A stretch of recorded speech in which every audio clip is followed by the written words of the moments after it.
Assalamualaikum warahmatullahi wabarakatuh. Perkenalkan, nama saya Ismi Azizah dari jurusan Kesehatan Lingkungan, Prodi Sanitasi Lingkungan, Program Sarjana Terapan, mahasiswa tingkat 1 dengan NIM P071332230020. Nah, di sini saya akan membuat video tentang pemaparan sintaksis atau unsur-unsur dalam bahasa untuk memenuhi tugas praktek mata kuliah Bahasa Indonesia. Yuk langsung saja simak penjelasan berikut ini. Apa sih sintaksis itu? Nah, di sini ada 3 poin tentang definisi sintaksis. Yang pertama, sintaksis merupakan cabang ilmu bahasa yang membicarakan seluk-beluk frasa, klausa, dan kalimat dengan satuan terkecilnya berupa bentuk bebas, yaitu kata. Poin yang kedua, sintaksis merupakan salah satu cabang dari tata bahasa yang membicarakan struktur kalimat, klausa, dan frasa. Dan poin yang ketiga, sintaksis merupakan ilmu yang membahas pola-pola penggabungan kata-kata menjadi kalimat. Nah, lanjut di sini ada macam-macam kelas kata. Macam kelas kata itu terbagi menjadi 10 macam. Yang pertama, ada nomina atau kata benda. Nomina adalah jenis kata yang menerangkan nama benda atau segala hal yang dapat dibendakan. Jadi, pengertian benda yang ada di sini itu bukan hanya benda mati saja ya, tapi juga termasuk makhluk hidup, misalnya kayak orang, hewan, dan juga tumbuhan. Atau bisa juga nama tempat itu termasuk ke dalam kata benda. Nah, misalnya ya, ada kalimat Ratna bermain ayunan. Nah, kata Ratna dan ayunan itu termasuk ke dalam nomina atau kata benda. Menurut wujudnya, nomina dapat diklasifikasikan menjadi dua. Yang pertama, itu ada nomina konkret atau benda-benda yang dapat dilihat, diraba, dan dirasakan oleh panca indera. Contohnya nih kayak kucing, kursi, rumah, pohon, manusia, tas, komputer, dan lain sebagainya. Yang kedua, itu ada nomina abstrak atau benda-benda yang tidak bisa dirasakan langsung oleh panca indera. Biasanya hal ini melibatkan perasaan. Contohnya seperti kata cinta, kata sayang, dan lain sebagainya. Lanjut ke macam kelas kata yang kedua, itu ada verba atau kata kerja. Verba adalah kata yang menggambarkan proses, menunjukkan perbuatan atau keadaan. Selain itu, verba juga dapat diartikan sebagai sebuah kata kerja yang memiliki fungsi untuk menjelaskan dan menunjukkan suatu tindakan seorang melalui subjek. Sehingga jenis kata verba atau kata kerja ini umumnya berfungsi sebagai predikat di dalam suatu frasa atau kalimat.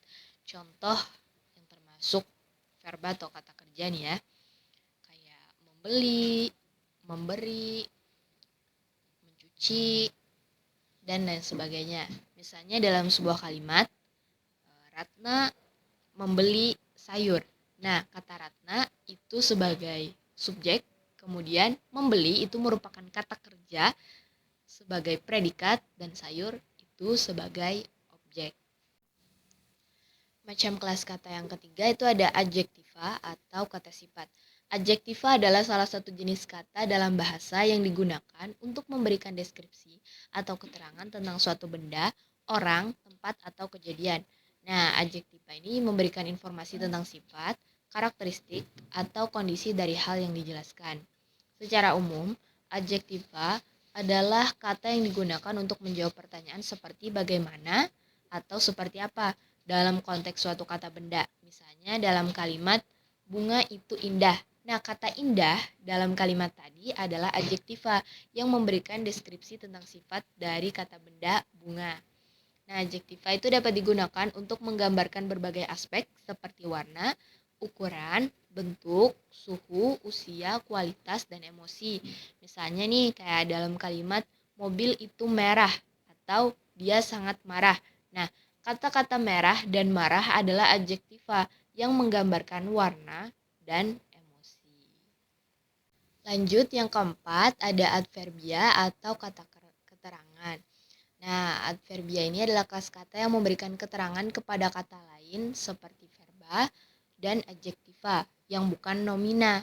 Contoh adverbia misalnya kayak kata sangat, amat, dengan, meskipun, untuk, karena, dan lain sebagainya. Nah, yang kelima di sini ada pronomina atau kata ganti. Nah, pronomina itu maksudnya segala kata yang dipakai untuk menggantikan kata benda atau kata yang dibendakan.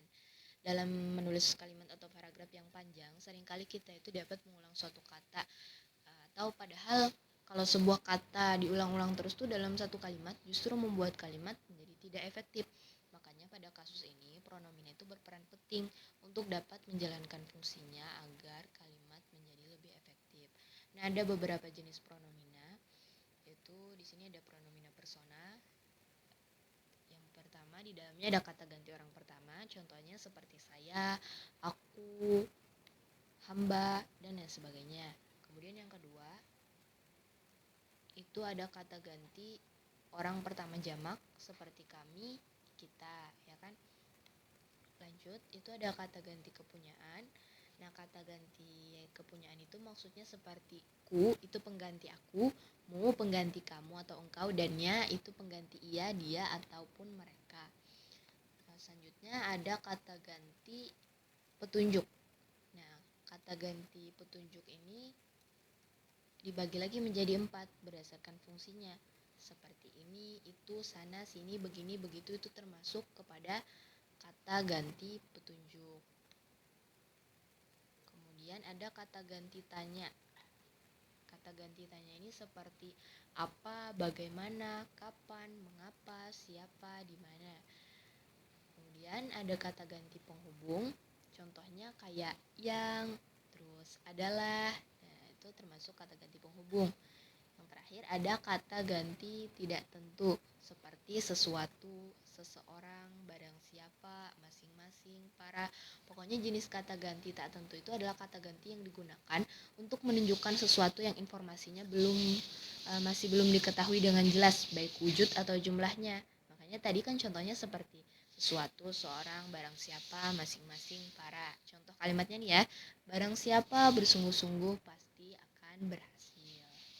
Nah, yang keenam di sini ada numeralia atau kata bilangan. Merupakan kata yang menyatakan jumlah benda atau urutannya dalam suatu deretan. Nah, kata bilangan dapat dibagi menjadi 2 jenis, yaitu kata bilangan tentu atau takrif, misalnya 1, setengah, ketujuh. Dan kata bilangan tak tentu atau tak takrif, misalnya beberapa, seluruh, banyak, sebagian, segenap, dan berbagai. Nah, kata bilangan takrif ialah kata bilangan yang digunakan untuk menyatakan jumlah. Kata bilangan takrif terbagi menjadi 2 macam, yaitu kata bilangan utama atau kardinal, di mana kata bilangan utama ini terbagi menjadi 3 macam. Yang pertama ada kata bilangan penuh, kata bilangan utama yang menyatakan jumlah tertentu dan dapat berdiri sendiri tanpa bantuan kata lain. Contohnya 1, 2, 3, dan seterusnya. Yang kedua, kata bilangan pecahan itu merupakan kata yang terdiri atas pembilang dan penyebut. Contohnya 1/2 atau setengah, 1/4 atau seperempat. Nah, yang ketiga ada kata bilangan gugus atau kata bilangan yang digunakan untuk menyebutkan kelompok jumlah satuan. Contohnya 1 gros sama dengan 144 buah. 1 milenium sama dengan 1000 tahun. Nah, kemudian yang kedua itu ada kata bilangan tingkat atau ordinal, kata bilangan yang melambangkan urutan, contohnya pertama, kedua, ketiga, dan seterusnya. Yang ketujuh ada konjungsi atau kata sambung, yaitu merupakan kata yang digunakan untuk menghubungkan dua satuan bahasa yang sederajat, misalnya kata dengan kata, frasa dengan frasa, ungkapan dengan ungkapan, klausa dengan klausa, kalimat dengan kalimat, atau bahkan paragraf dengan paragraf. Atau ini biasanya khusus konjungsi antar paragraf disebut juga transisi. Nah, contoh konjungsi itu seperti penambahan dan pendampingan serta pemilihan atau terus ada konjungsi perlawanan kayak tetapi, melainkan, kemudian konjungsi pertentangan, padahal, sedangkan, dan lain sebagainya. Lanjut, yang kedelapan di sini ada preposisi atau kata depan. Nah, preposisi yakni kata yang berfungsi untuk merangkaikan kata-kata atau bagian kalimat dan biasanya diikuti oleh nomina atau pronomina. Preposisi bisa hadir dalam bentuk kata seperti di, ke, dan dari. Preposisi juga bisa berbentuk gabungan kata atau frasa seperti sampai, dengan. Dalam kalimat, preposisi adalah kata depan yang membuat kata yang mengikutinya menduduki fungsi keterangan dalam kalimat, baik keterangan tempat, keterangan waktu, atau keterangan cara. Misalnya, di rumah. Nah, di itu merupakan kata preposisi. Atau contoh lainnya, pada sore hari. Nah, pada itu merupakan kata preposisi. Atau contoh lain, dengan menggunakan pisau. Nah, dengan itu merupakan kata preposisi. Yang kesembilan itu ada interjeksi atau kata seru. Nah, interjeksi ini adalah kata yang mengungkapkan perasaan dan maksud seseorang. Misalnya tuh kayak kata ah, atau misalnya kata aduh, nah, kata amboy, nah, atau melambangkan tiruan bunyi misalnya meong. Nah, itu termasuk ke dalam interjeksi. Bentuk ini biasanya tidak dapat diberi afiks dan tidak memiliki dukungan sintaksis dengan bentuk lain. Nah, yang terakhir atau yang 10 itu ada artikula atau kata sandang, di mana artikula itu merupakan kata yang tidak memiliki arti tetapi menjelaskan nomina atau kata benda. Contoh misalnya kayak kata sang, si, kata umat, para. Nah, contoh-contoh dalam kalimat misalnya kayak sang raja atau Sri Sultan, ya kan? Atau misalnya si terdakwa atau yang mulia. Nah, itu contoh dari artikula atau kata sandang tersebut. Nah, lanjut. Di sini ada frasa. Frasa merupakan satuan gramatik yang terdiri dari dua kata atau lebih yang tidak melampaui batas, fungsi, unsur, klausa. Kelompok kata yang memiliki suatu fungsi, subjek, predikat, pelengkap, objek, dan keterangan. Jadi frasa ini biasanya terbentuk atas dua kata atau bisa juga lebih dalam pembentukannya. Dia merupakan kelompok kata tapi bukan gabungan kata dan biasanya mengandung satu kesatuan makna atau gramatikal. Contohnya di sini ada sebuah kalimat, ya kan, teman adik saya baru tiba dari Jakarta. Nah, teman adik saya itu satu frasa, kemudian baru tiba itu satu frasa, dari Jakarta itu satu frasa. Kemudian frasa ini digabungkan lalu menjadi sebuah kalimat. Makanya di sini beda warna kan ya, ada warna kuning, ada merah, ada biru, itu menandakan bahwa kelompok katanya yang menjadi frasa. Nah, ya, mungkin seperti itu kurang lebihnya. Nah, lanjut, di sini ada jenis frasa, itu terbagi menjadi dua. Yang pertama ada frasa endosentrik. Nah, frasa endosentrik itu merupakan frasa yang berdistribusi paralel dengan pusatnya. Contoh, ini ada teman baru tiba dari Jakarta. Kemudian ada adik saya baru tiba dari Jakarta. Jadi yang warna kuning-kuning tuh termasuk kepada frasa endosentrik, di mana itu merupakan frasa yang berdistribusi paralel dengan salah satu atau semua unsur pembentuknya. Nah, kemudian frasa endosentrik itu dibedakan menjadi tiga golongan, yaitu yang pertama ada frasa endosentrik koordinatif, merupakan frasa yang unsur-unsurnya setara dalam kalimat, dapat dihubungkan dengan kata dan atau tetapi. Dan misalnya juga bisa dihubungkan dengan kata baik maupun. Contoh nih kayak suami istri. Nah, di antara kata suami dengan istri itu bisa disisipkan kata dan di dalamnya, suami dan istri, ya kan?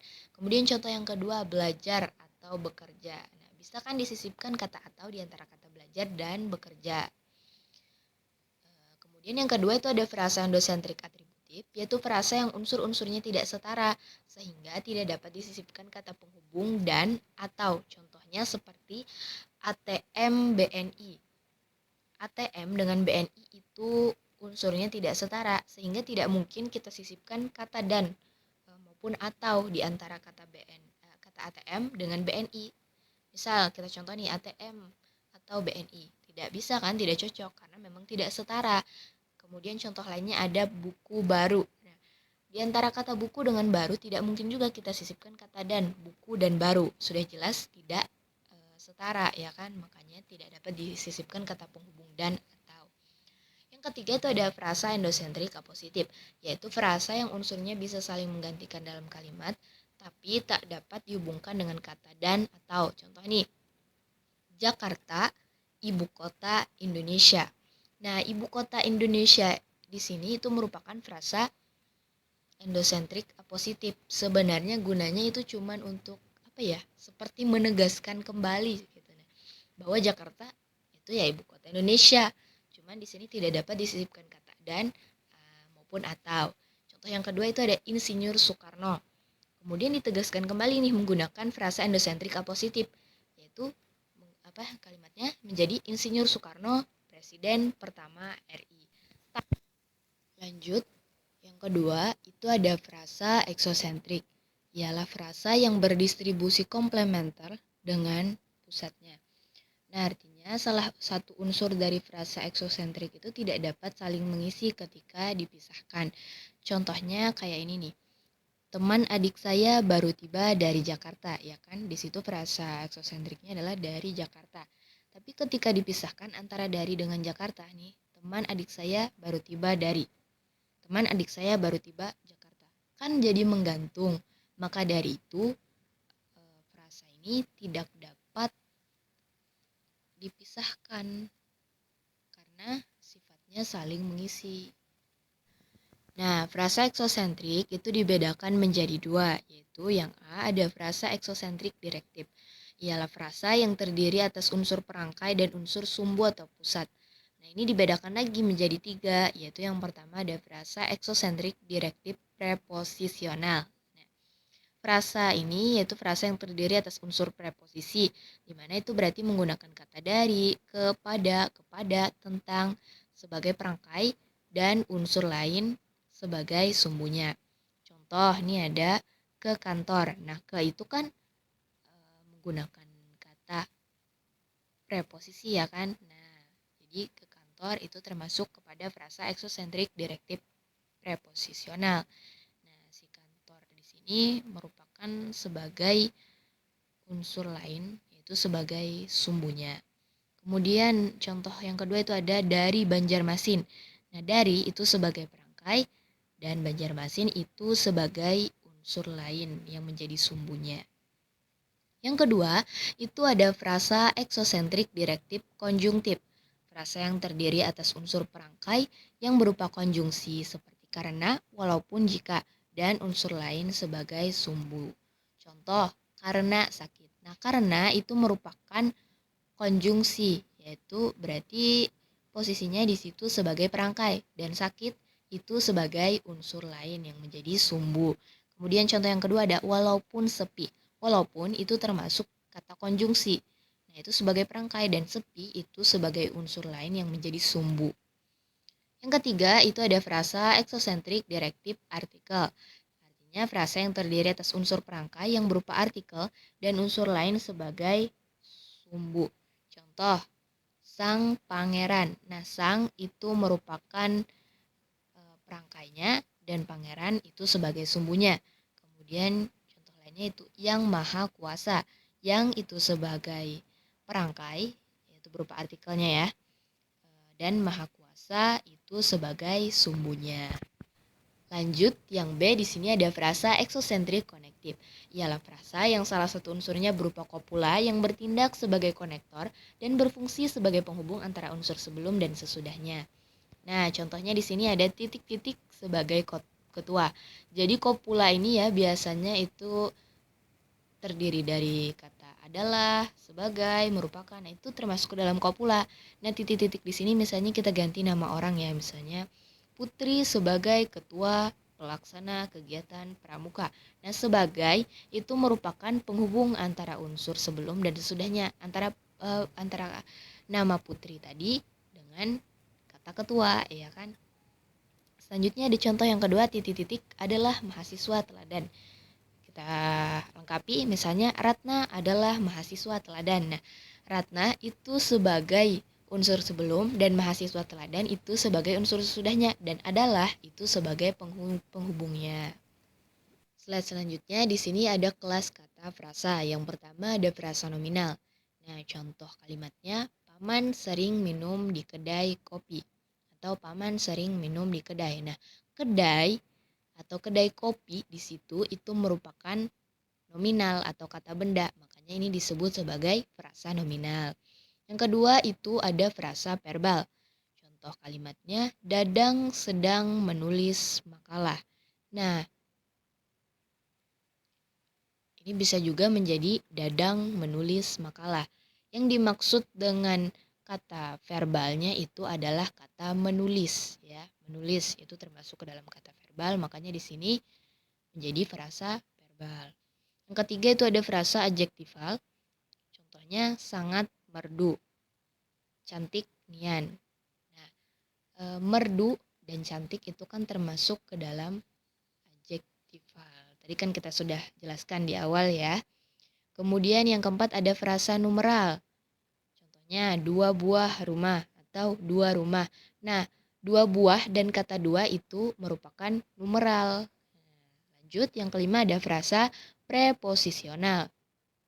Contohnya sejak tadi siang, dengan sabar. Nah, kata sejak, kemudian kata dengan itu termasuk ke dalam preposisional. Lanjut, di sini ada klausa. Klausa itu merupakan satuan gramatik yang terdiri atas subjek dan predikat, baik disertai dengan objek, pelengkap, dan keterangan maupun tidak. Contohnya nih, anak-anak berenang. Nah, anak-anak di situ sebagai subjek dan berenang itu sebagai predikat. Nah, itu sudah menjadi klausa karena ada subjek dan predikat. Namun di sini tidak disertai objek, pelengkap, ataupun keterangan karena itu hanya sebagai opsional. Contoh yang kedua ada ayah membaca koran. Ayah di situ sebagai subjek, membaca sebagai predikat, dan koran itu sebagai subjek. Nah, contoh yang ketiga itu ada dokter memeriksa pasien di ruang periksa. Dokter sebagai subjek, memeriksa sebagai predikat, pasien sebagai objek di ruang periksa itu sebagai keterangan. Nah, ada dua unsur inti, yaitu yang pertama ada klausa lengkap, ibu memasak. Nah, ibu itu sebagai subjek dan memasak itu sebagai predikat. Yang kedua itu ada klausa tak lengkap. Contohnya sedang berdiskusi. Nah, kenapa ini disebut tidak lengkap? Karena di sini digunakan sebagai jawaban pertanyaan biasa. Nah, di sini ada dua struktur internal klausa, yaitu yang pertama klausa berstruktur runtut. Artinya di sini sesuai urutan ya. Contohnya ada anak-anak bermain. Jadi anak-anak itu sebagai subjek dan bermain itu sebagai predikat. Runtut kan? Sesuai tadi nih dengan strukturnya. Kemudian yang kedua ada klausa berstruktur inversi. Nah, klausa berstruktur inversi ini adalah klausa yang unsur subjeknya itu berada di belakang unsur predikat. Nah, belajar ini kan termasuk ke dalam predikat dan anak-anak itu sebagai subjek. Jadi, untuk klausa berstruktur inversi ini itu predikat menjadi di depan dan subjeknya itu menjadi setelah predikat. Contohnya ya ini belajar anak-anak. Kemudian di sini ada dua distribusi klausa, yaitu yang pertama ada klausa bebas. Contohnya ayo membaca. Artinya kan klausa bebas ini tidak terikat ya pastinya. Yang kedua di sini ada klausa terikat. Contohnya jika tidak mengikuti ujian titik-titik. Nah, ini titik-titiknya bisa kita lengkapi misalnya maka tidak akan naik kelas misalkan. Artinya kan klausa tersebut terikat, saling berikatan antara jika tidak mengikuti ujian dengan klausa berikutnya yaitu maka tidak akan naik kelas. Lanjut, di sini berdasarkan ada tidaknya unsur negasi seperti tidak, bukan, tak, tiada, belum, jangan pada predikat, klausa itu dibedakan menjadi dua. Yang pertama ada klausa positif, yang kedua ada klausa negatif. Nah, klausa positif misalnya Yuni pergi ke sekolah, dan klausa negatif misalnya ia tidak hadir hari ini. Jangan diambil buku itu. Jadi yang termasuk klausa negatif ini biasanya itu terdapat predikatnya kata tidak, bukan, tak, tiada, belum, dan jangan. Nah, kalau klausa positif tadi itu predikatnya terdapat kata pergi. Kemudian berdasarkan kategori fungsi predikatnya, klausa itu dibedakan menjadi dua, yaitu klausa verbal dan klausa nonverbal. Nah, klausa verbal ini berarti menggunakan kata kerja. Contohnya mereka menyanyi bersama.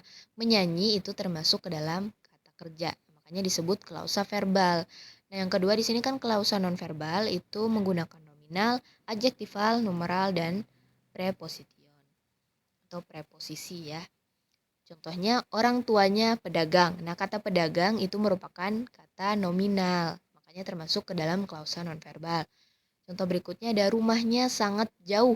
Nah, sangat jauh di situ merupakan kata yang termasuk ke dalam adjektival, makanya termasuk ke dalam nonverbal juga. Kemudian yang ketiga, mahasiswa di kelas ini 40. Nah, kata 40 itu termasuk ke dalam numeral. Terus yang terakhir contohnya, boy di kampus. Nah, di kampus itu merupakan kata yang termasuk ke dalam preposisi karena menggunakan kata di. Nah, di slide terakhir ini ada struktur internal klausa verbal dapat dibedakan menjadi dua, yaitu yang pertama ada klausa transitif, kata kerjanya memerlukan objek. Contoh, Rudi mengagumi Tina. Nah, Tina di sini sebagai objek. Nah, Rudi itu sebagai subjek, mengagumi sebagai predikat. Seandainya tidak ada objek si Tina ini, maka menjadi kalimat Rudi mengagumi. Kan menjadi menggantung ya, makanya di situ memerlukan objek. Nah, yang kedua di sini ada klausa intransitif. Kata kerjanya tidak memerlukan objek. Contoh, matahari terbit di timur. Jadi tanpa objek pun ini tetap menjadi apa ya? Kata kerjanya tetap cocok. Sekian penjelasan dari saya. Terima kasih. Semoga sedikit banyaknya dapat memberikan manfaat terutama bagi diri saya sendiri. Mohon maaf apabila terdapat kekeliruan di dalamnya. Wassalamualaikum warahmatullahi wabarakatuh.